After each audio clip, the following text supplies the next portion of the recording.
Welcome everyone. My name is Nikos, aka Sephir, and this is Out of the Box, EDH. Today, I will continue my unique builds for the Secrets of Strixhaven set with Lorehold the Historian, the founder of the Lorehold Guild. So, Lorehold the Historian, 5 CMC, Boros Colors, 5/5 Elder Dragon of course, Flying Haste. Each instant and sorcery card in your hand has Miracle 2.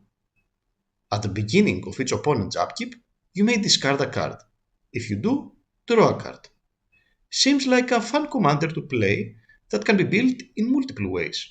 My guess is that most people will try to take advantage of his Miracle ability, playing big CMC spells like Stormheart or Hit the Low, etc.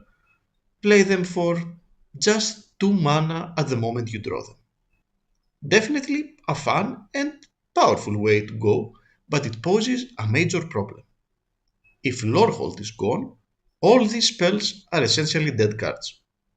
For the strategy that I have chosen, while Lorehold plays a crucial part of the list, he is but a very powerful engine after all, he's not essential to make the deck run. And that strategy is Reanimator. And more specifically, I will focus on Dragon's Reanimator. Drawing and discarding at every opponent's turn provides both card advantage and ways to dump all our big creatures in our graveyard. Then we can use plenty of the usually a bit overcosted but still playable white reanimation spells, mostly for just 2 mana because of Lorehold's miracle ability. All this wrapped in a package that includes serious library manipulation. So, let's move to the actual cards of the deck. First of all, let's meet our juicy targets that we want to discard and reanimate. We have the Belfile Dragon as a board wipe, Twin Flame Tyrant, Drakuseth, Caldera Pyrmo, Wrathful Red Dragon, and Blast Funas Dragon for extra damage, Lathlis, Utvara Hellkite, and Ancient Gold Dragon for board presence. Spinerock Tyrant doubles the effectiveness of our reanimation spells, Guardian Scalelord is a reanimation spell on its own, while Crystal Dragon has extra recursive abilities with its adventure side. Hellkite Tyrant destroys any artifact-based strategy and can even provide us with a surprise win if paired with Ancient Copper Dragon, a premier explosive ramp option. Finally, Summon Bahamut and Scalelord Reckoner offer control over the board, while Timeless Dragon is a self-discarded creature if we happen to be low on lands. As explained earlier, we will also run a bunch of reanimation spells like Breath of Life, Resurrection, Late to Dinner, Defy Death, Emerge from the Cocoon, Invoke Justice, Unfinished Business, Profound Journey, the new Restoration Seminar, and the Instant Speed Miraculous Recovery. Being an instant is less important in this list because Miracle bypasses timing restrictions. All Miracle cards can be played at instant speed. But if we happen to be in the unlucky spot to draw it in an unfortunate time and cast it on its own, then it is when it matters. The list runs plenty of manipulation of the top of our library, offering ways to change it, replace it with other cards in our hand or library, etc. We will start with the most classic Miracles card, Sensei's Divining Top, our bread and butter. Then we have Scroll Rack, which allows us to put cards from our hand on the top of our library, and of course we'll also run Scroll Rack's best friend, Land Tax. With these two on board, we can search for 3 basic lands through Land Tax, shuffle our library, and then use Scroll Rack to put these lands back into our library and replace them in our hand with 3 other cards in our library, which makes it essentially a draw 3 extra cards each turn interaction. And while I am on this subject, I should mention the importance of shuffling effects in such a deck. This list requires you to be prudent with your shuffling effects.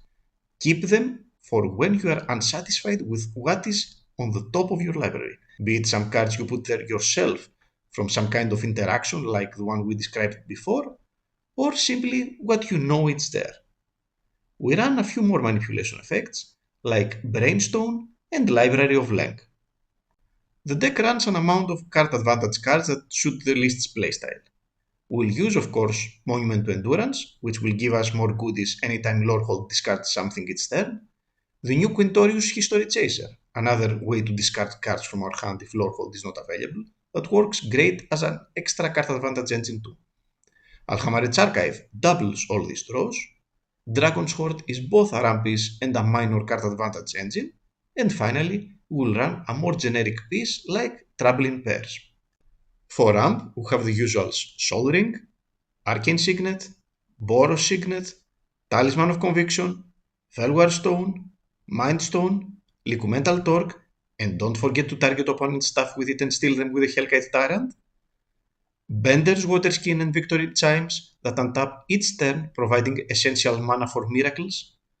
Archaeomancer's Map, and finally, the new The Mind Stone that was recently spoiled. The deck runs a good number of protection spells.